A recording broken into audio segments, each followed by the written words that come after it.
sistema judicial en el cielo y que existe un acusador, enemigo nuestro, que no quiere que los propósitos de Dios para nuestras vidas se cumplan. ¿Cuántos dicen amén? Y el jueves pasado estuve demostrando que la maldición inmerecida jamás llega a su destino, ¿verdad? Eso significa que para que la maldición afecte tiene que haber una causa. Toca al de al lado y dígale: para que la maldición afecte tiene que haber una causa.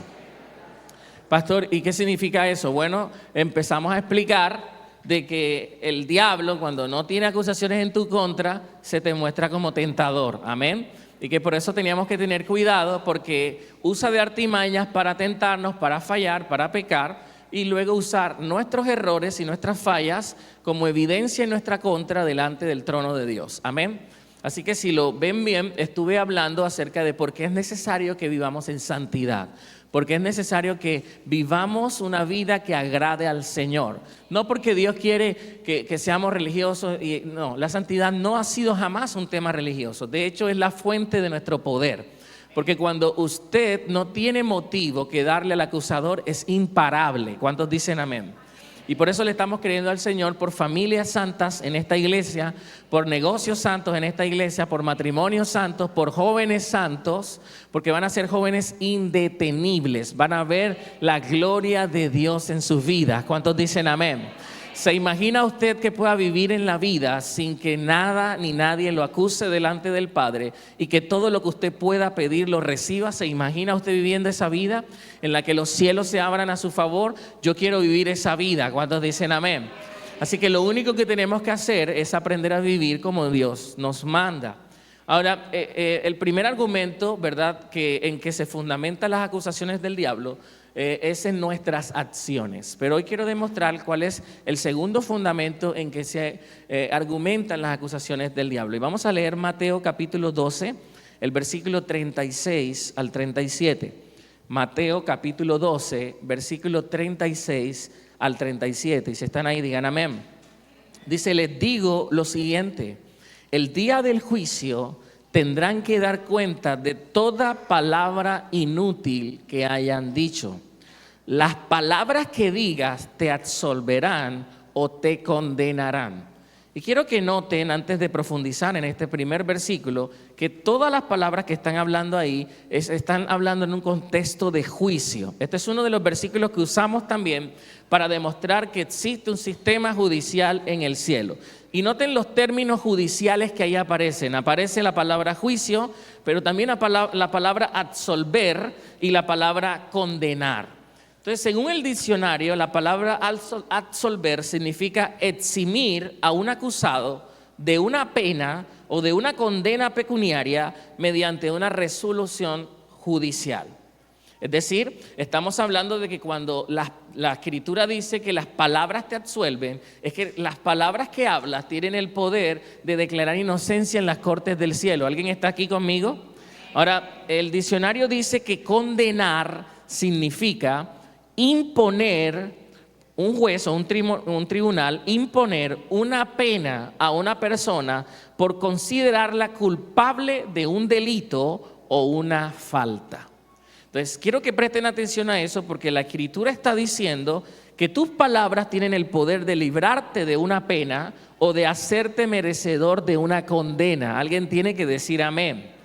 Esto es poderoso porque bíblicamente se demuestra que no solo nuestras acciones pueden ser presentadas como evidencia en nuestra contra, sino también las palabras que decimos. Y me gustaría demostrar bíblicamente cómo Satanás usa lo que usted y yo decimos como evidencia en contra nuestra delante del trono de Dios. Y hay varias razones, no tengo tiempo para tocarlas todas, pero voy a tocar las más importantes. La primera razón la encontramos en Lucas capítulo 6, versículo 43 al 45. Lucas 6, 43 dice: un buen árbol no puede producir frutos malos, y un árbol malo no puede producir frutos buenos. Al árbol se le identifica por su fruto. Los higos no se recogen de los espinos y las uvas no se cosechan de las zarzas. Una persona buena produce cosas buenas del tesoro de su buen corazón. Y una persona mala produce cosas malas del tesoro de su mal corazón, porque lo que uno dice brota de lo que hay en el corazón. O, como dice la Reina Valera, de la abundancia del corazón habla la boca. Entonces, la primera razón por la que el enemigo puede usar en nuestra contra las palabras que decimos es porque, según la Escritura, el corazón es la raíz y las palabras son el fruto. En otras palabras, así como usted puede reconocer de qué región del país es una persona solo por el acento que se escapa de sus labios, hay mucha gente que cuando se me acerca a saludar me pregunta que de dónde soy, porque obvio no tengo acento vallenato, tengo acento golpeado, acento cartagenero, ¿verdad? Pero tú puedes detectar el acento de una persona y puedes decir, esta persona es de tal región. ¿Cuántos saben a lo que me refiero? De la misma manera, tú puedes detectar el corazón de una persona por lo que está hablando. Alguien un día me preguntó, pastor, ¿el diablo conoce lo que pienso? Y mi respuesta es no, pero hay una manera en que él sabe lo que tú piensas cuando hablas. Satanás puede presentarse delante de Dios y demostrar que tú no crees en Dios, aunque él no te haya visto por dentro, pero por solo escucharte decir lo que dices, él puede argumentar contra ti incredulidad.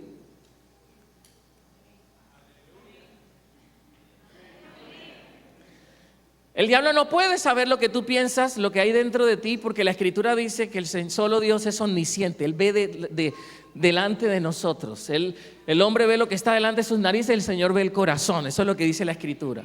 Y Satanás está limitado de la misma manera en que usted y yo estamos limitados para saber lo que realmente hay en el corazón de otra persona. Pero si usted escucha lo que dice, usted puede saber qué realmente hay en el corazón. Entonces, el corazón es como un manantial que constantemente hace rebosar lo que lleva adentro y lo hace por medio de lo que verbalizamos. Por esa razón, podemos decir que las palabras que expresamos muestran la naturaleza que emana del corazón. Y por eso es que Jesús, en una ocasión, mientras conversaba con los fariseos, en Mateo 12:34, les dijo: camada de víboras. Y miren lo que dijo: ¿cómo podrían hombres malvados como ustedes hablar de lo que es bueno y correcto? Lo que Jesús estaba diciéndole es: ¿saben por qué ustedes no hablan mal o no hablan bien? Porque ustedes tienen el corazón mal. En otras palabras, si Satanás puede demostrar que tú estás hablando no conforme a las Escrituras, puede argumentar en tu contra de que tu corazón no está con Dios.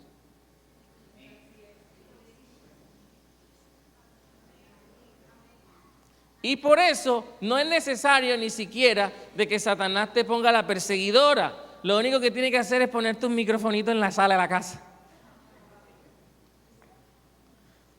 En el cuarto, para ver qué le dices a tu esposo o qué le dices a tu esposa.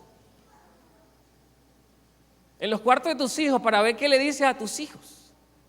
Porque todo lo que dices lo puede usar en tu contra. Entonces, basado en este principio, tus palabras se pueden usar como evidencia de que en tu corazón eres una cosa, aunque por fuera muestres otra. La segunda razón que las Escrituras nos dan para demostrar que lo que decimos puede ser usado en nuestra contra por el acusador, lo encontramos en Salmos 17, versículo 13. Salmo 17, versículo 13 dice: pusiste a prueba. Perdón, ese es versículo 3, qué pena, ese que pusiste. Pusiste a prueba mis pensamientos y examinaste mi corazón durante la noche. Me has escudriñado y no encontraste ningún mal.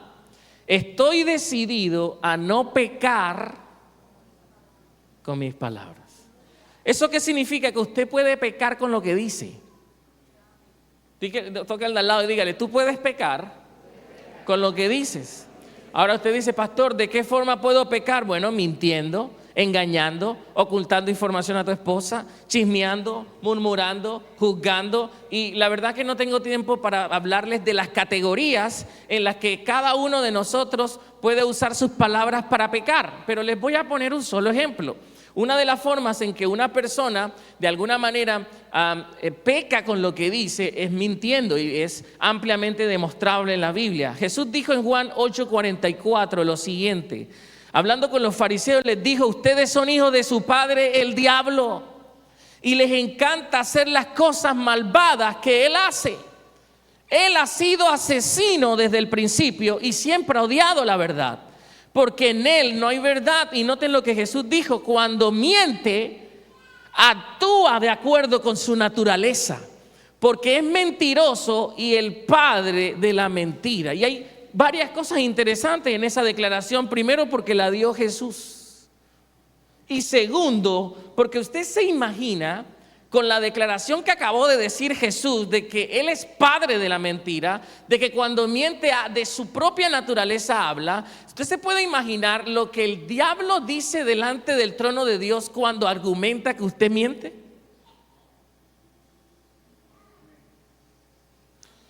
Señor, ¿y por qué le vas a dar esa bendición? Porque ven y te digo la escritura. ¿Te acuerdas cuando me dijiste en Juan 8:44? Que aquellos que mienten, mienten de acuerdo a mi naturaleza.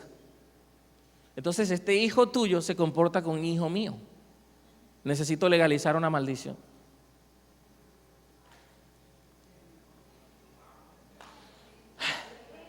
Yo pensé que la gente había aprendido desde el jueves pasado a decirme amén, pero no.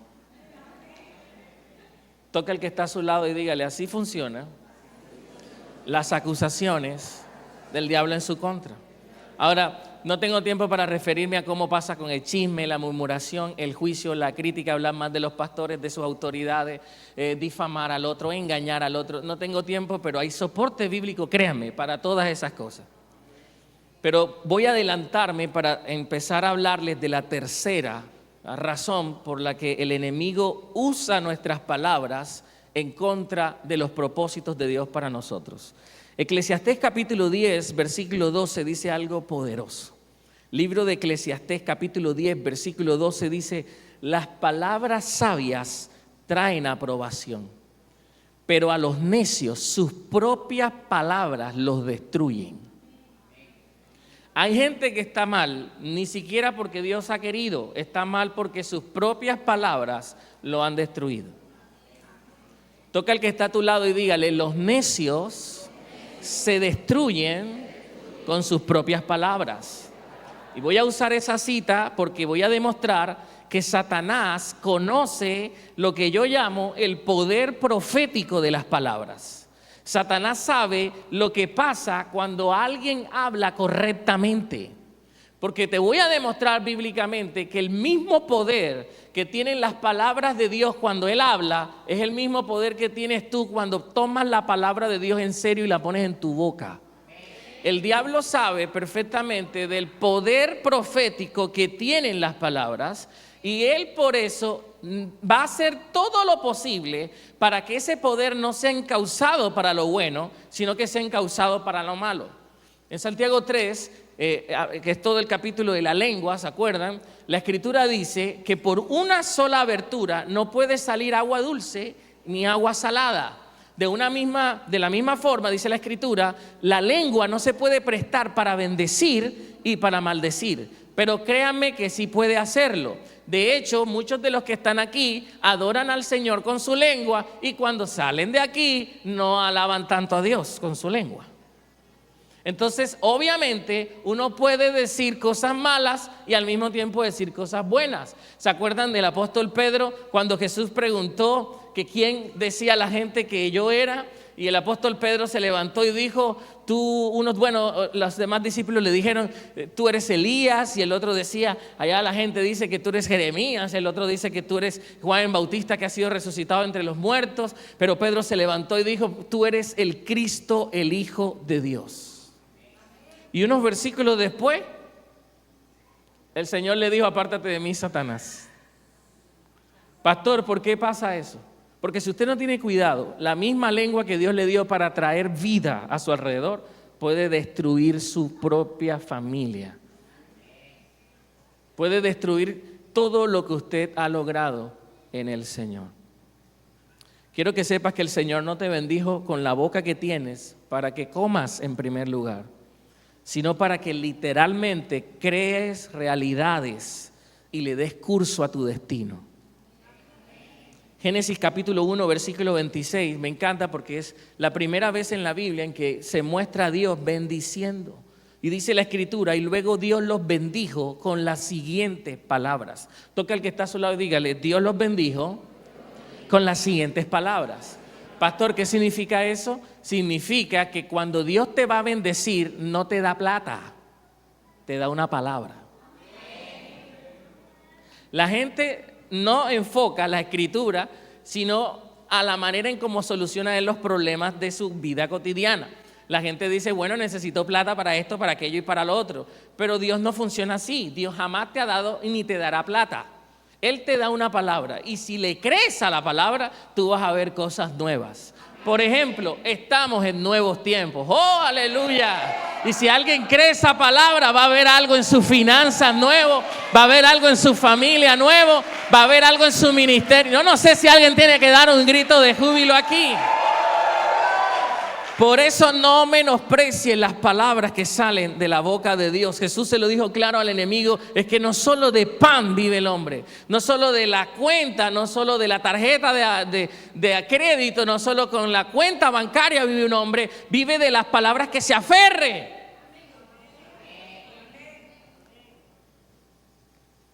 Toca al de al lado y dígale, Dios no te bendice con plata, te bendice con una palabra. Y si tú crees esa palabra, se van a materializar muchas cosas.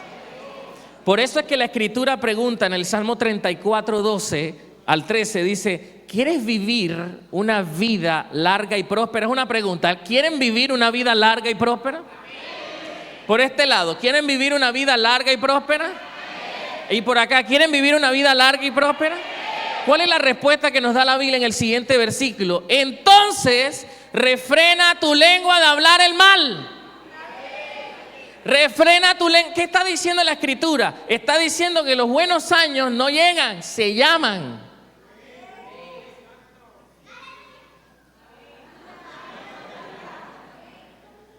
Ay, pastor, no me llega el varón y lo has llamado. Pastor, no tengo novia, ¿no la llamas? Pastor, no tengo bendición, ¿la llamas? Porque quieres vivir una vida próspera, dice, refrena. ¿Cuál es el problema? Que la gente se ve mal y dice, el tren ya me dejó, pastor. Con razón. ¿Cuál es el problema de la gente? Que no sabe hablar. Y creen que Dios le dio la boca que tienen para comer salchipapa. Dios te dio la boca que tienes para crear realidades a tu favor con lo que dices. ¡Aleluya! Alguien tiene que dar un grito de júbilo aquí. Satanás conoce eso. Él lo sabe. Porque todo el reino diabólico es producto de una profecía. Satanás sabe que cuando tentó a Eva, el Señor le dijo, algún día alguien nacido de una mujer te pisará la cabeza. Y cuando vio a Cristo dijo, ¡ay, la profecía! Él sabe que cuando algo sale de la boca de Dios se cumple. Él sabe, y dice Apocalipsis, que como sabe que su hora ya se está acercando, él sabe, él siente el relojito, el clic clic de la promesa de Dios que ha dicho, un día te voy a condenar. El problema de los cristianos es que el diablo cree más en la Biblia que ellos. ¿No dice la Escritura que los demonios creen y tiemblan? O sea, el demonio cuando escucha que está en nuevos tiempos se asusta y dice, estamos en nuevos tiempos, ¿verdad? Pero el que está acá abajo, el que está recibiendo la palabra, llega a la casa, ve las cosas mal y dicen, oh, nuevo, será viejo. Y el diablo toma lo que dice y lo usa como evidencia en tu contra.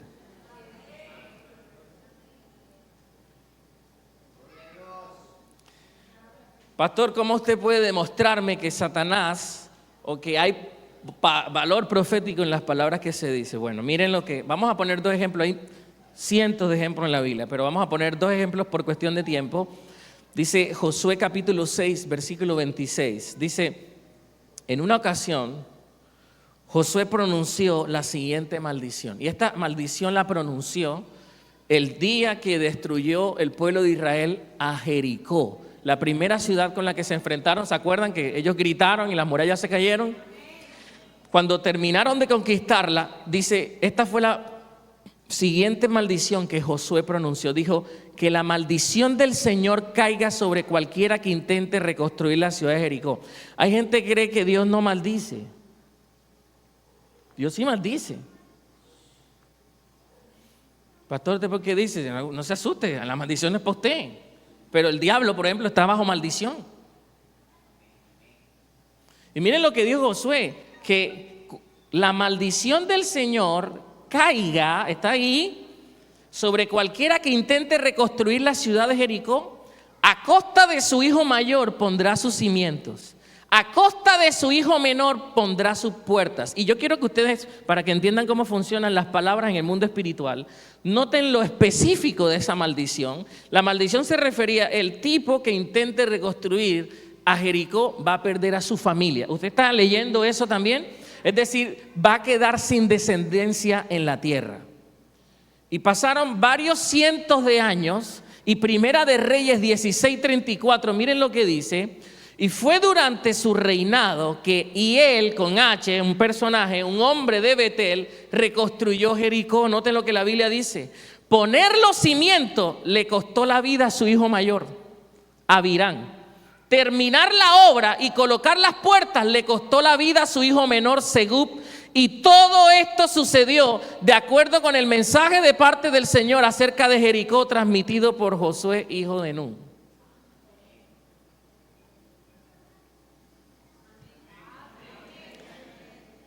Y usted está seguro que lo que usted le está diciendo a sus hijos en rabia, a su esposa en rabia, no va a pasar.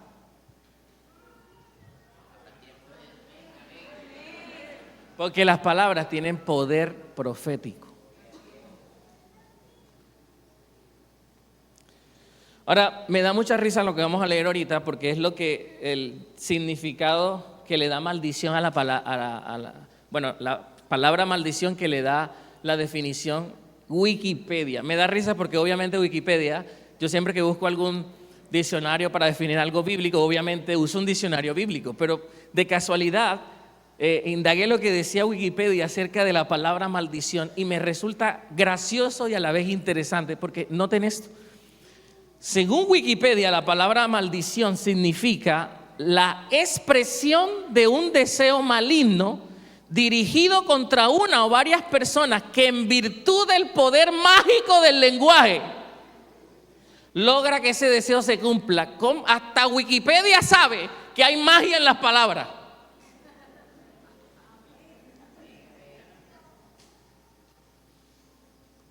Y tú cuando te oyes hablar,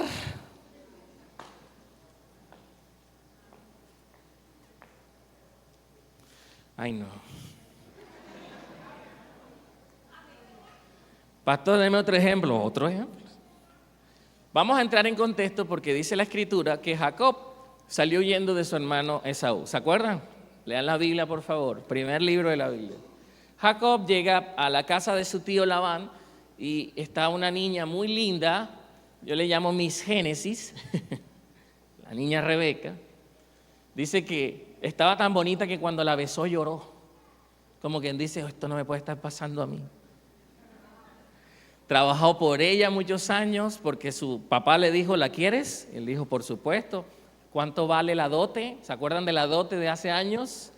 Y le dijeron, no, aquí la dote vale 7 años de trabajo. Y él dijo, acepto. Estaba tan enamorado que lo aceptó. Pero en la noche de bodas, como antes no había foco, o sea, no había luz eléctrica, le metieron gato por liebre y al otro día él se levantó y dijo, fea, dijo Lea. Porque la niña tenía una hermana mayor que era horrible. Pastor, ¿usted cómo dice eso tan feo? Hermano, hay gente fea y hay gente bonita. Usted tiene que decir amén a eso. Por ejemplo, este pastor que ustedes están viendo aquí es una hermosura tropical.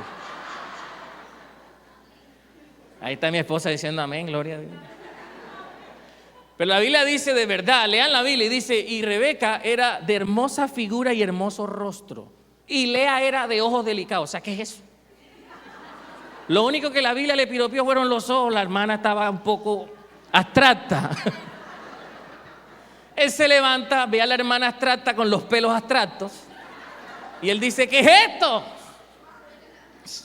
Llegan del papá y le dice, hey, pero si yo trabajé fue por la menor. Y él dijo, ay, mijo, fíjate tú, cualquiera cree que es... Pero en nuestra tierra se da primero a la mayor y luego a la menor. ¿Quieres la menor? Trabájame 7 años más. Y el hombre trabajó 7 años más y dice, y los años corrieron como agua porque la amaba. Y hoy cuando la niña no escucha una llamada en el día se desespera.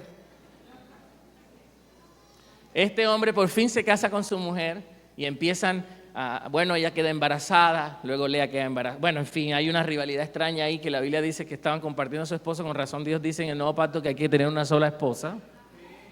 Y bueno, empiezan una cosa interesantísima, pero los quiero llevar al punto en donde Jacob fue maltratado durante 20 años por el suegro, su suegro, el papá de sus hijas, porque dice que 10 veces le cambió el salario. Cuando tú lees en la Biblia que alguien le tira en cara a otro y le dice 10 veces me cambiaste el salario, significa que no fue que se lo aumentó, 10 veces se lo rebajó. Pero Dios fue tan fiel que lo bendijo de una manera sobrenatural, no tengo tiempo para darles los detalles, y él se reunió con sus hijos, con sus esposas y les dijo, oigan, ya he trabajado 20 años aquí, yo creo que es tiempo de que nosotros le creamos a Dios por lo nuestro. Y yo sé que su papá no nos va a dejar ir, entonces vamos a volando como todo profesional. Su papá se fue de trabajo, no sé por ahí, ellos se escaparon de noche y luego este hombre los fue a perseguir y dijo, y bueno, se encontraron y Labán ya tenía pensado matar a Jacob, pero esa noche el Señor se le apareció a Labán y le dijo, tócamelo y vas a ver lo que se siente la mano mía, porque ese hombre está bendito, gloria a Dios por lo que estamos bendecidos. Y Labán llegó donde Jacob y le dijo, menos mal que tu Dios me salió anoche. Y me imagino a Jacob diciendo, aleluya. ¿Por qué te trajiste a mis hijas y no me dejaste despedir de ellas? Pero luego llegó una parte en donde le dijo, bueno, listo, yo entiendo que te querías ir con mis hijas, en fin, son tus esposas, los nietos, en fin. Pero ¿por qué te llevaste mis ídolos? Por alguna razón, él estaba enojado con Jacob más por los ídolos que por las hijas que se habían ido. Ahora, el versículo de Génesis que vamos a leer, Génesis 31-32, es la respuesta de Jacob ante esa demanda que hizo su suegro. Y dice Génesis 31-32, ahora en cuanto a tus dioses, si puedes encontrarlos, que muera la persona que lo haya tomado. Si encuentras alguna otra cosa que te pertenezca, identifícala delante de estos parientes nuestros y yo te la devuelvo. Pero Jacob no sabía que Raquel había robado los ídolos de la familia, por la que trabajó 14 años, esa era la que tenía guardado. No lo sabía y dijo que muera el que los tenga. Si ustedes siguen la historia bíblica, notarán que Labán se metió en todos los cuartos, llegó al cuarto de Raquel y ella estaba misteriosamente sentada sobre un baúl y él le dijo, papá, perdóneme que no me levante, pero tengo la menstruación. Ahí tenía los ídolos. 4 capítulos después, esto es lo que la Biblia dice. Génesis 35, versículo 16. Y una vez que salieron de Betel, Jacob y su clan avanzaron hacia Efrata, pero Raquel entró en trabajo de parto. Mientras aún estaban lejos de allí, sus dolores eran intensos. Y luego de un parto muy difícil, la partera finalmente exclamó, no temas, tienes otro varón. Y Raquel estaba a punto de morir, pero con su último suspiro, puso por nombre al niño Benoni, que significa hijo de mi tristeza. Sin embargo, el padre del niño lo llamó Benjamín, que significa hijo de mi mano derecha. Así que Raquel murió y fue enterrada en el camino de Efrata. Hay gente que me dice a mí constantemente, porque hay gente cristiana que le pasan cosas malas.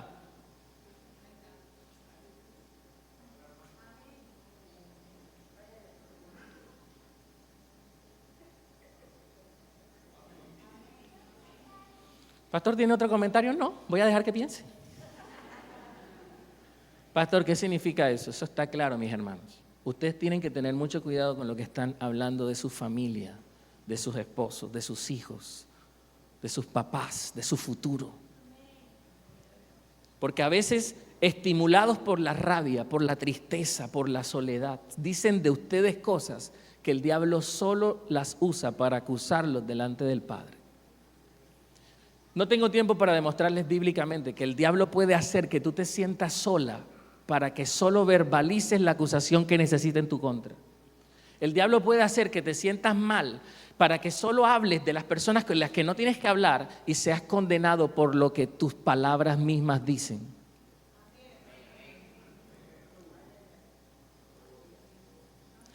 Hay palabras que se convierten en acusaciones y una de esas palabras es no soy capaz. Cuando la Escritura claramente dice que todo lo puedo en Cristo que me fortalece. Otra de esas palabras es soy estúpido, soy egoísta, no soy atractivo. El man dice que es feo, por eso no levanta nada. La niña dice que es fea, por eso. No tengo nada para ofrecer, no puedo ser perdonado. Y por eso siempre vive con una vergüenza, con una culpa. No puedo hacer lo que Dios me pide. Todas esas expresiones son las que el diablo usa. Hay expresiones que dicen las esposas. Por ejemplo, hay esposas que dicen, mi esposo no me ama. Mi esposo es un infiel. Mi esposo es alcohólico. Y el diablo acá, gloria a Dios, me sigue. Mi esposo no sirve. Mi esposo nunca va a cambiar. Mi esposo es adicto al trabajo y de repente le sale otro. Mi esposo es un pésimo padre. Mi esposo me engaña. Mi esposo es un mentiroso. Mi esposo es idéntico a su papá.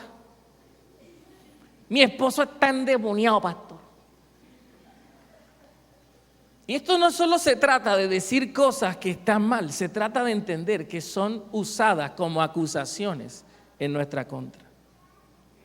Pero los esposos también pueden decir cosas como mi esposa no me ama, mi esposa es cantaletera, mi esposa es infiel, mi esposa es una madre terrible, mi esposa nunca me complace, mi esposa nunca me atiende bien, mi esposa siempre tiene mala cara y la pobre hermana todos los días más fea. Por eso mi esposa no me satisface. Pero un papá puede decir también de sus hijos, mi hijo o mi hija no puede hacer nada bien. Mis hijos no me aman. Mi hija es una vaga, mi hijo es un vago, mi hijo no es bueno o mi hija no es buena. Mi hijo es un embustero. Mi hijo es idiota, pareciera que no pensara. La zángana esa. Mi hijo es terrible, mi hijo es alcohólico, mi hijo es adicto a las drogas, mi hijo es depresivo. Mi hijo no tiene futuro, mi hija no tiene futuro.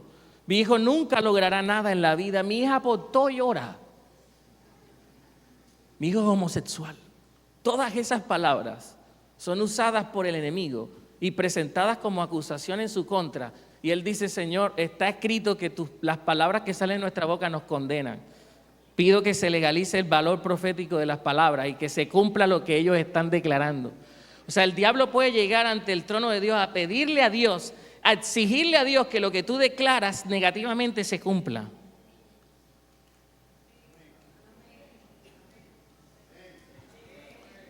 Y las cosas no cambian porque siempre lo estás declarando y el enemigo sube al cielo y dice, Señor, exijo que se cumpla lo que Él declara. Él está diciendo que nada va a cambiar, por favor que nada cambie. Pero los hijos también pueden decir, mis padres no me aman, nunca debí haber nacido, mis padres no sirven para nada, no puedo contar con mis padres, no confío en mis padres, nunca cumpliré las expectativas de mis padres, no vale la pena vivir, soy un hijo terrible. Y eso que solo estoy tocando pero piense en todo lo que usted ha dicho. Piense específicamente que cada una de las cosas que ha dicho están marcando un destino en sus generaciones, en su propia vida.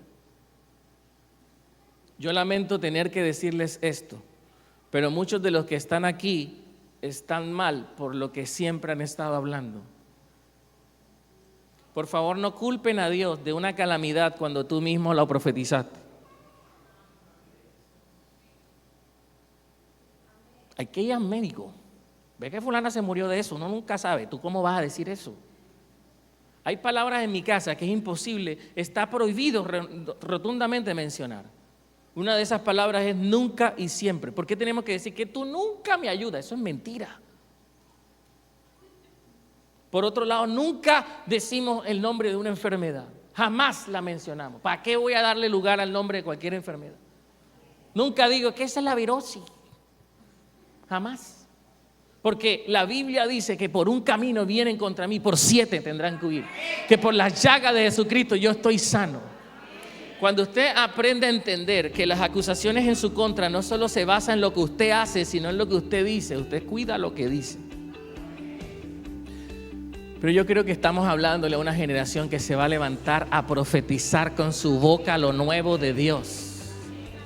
Ahora, pastor, ¿qué tengo que hacer en este momento? Porque vea, yo sí sé que el diablo me está levantando acusaciones por todo lo que he dicho. O vamos a romper esas cosas que usted ha declarado.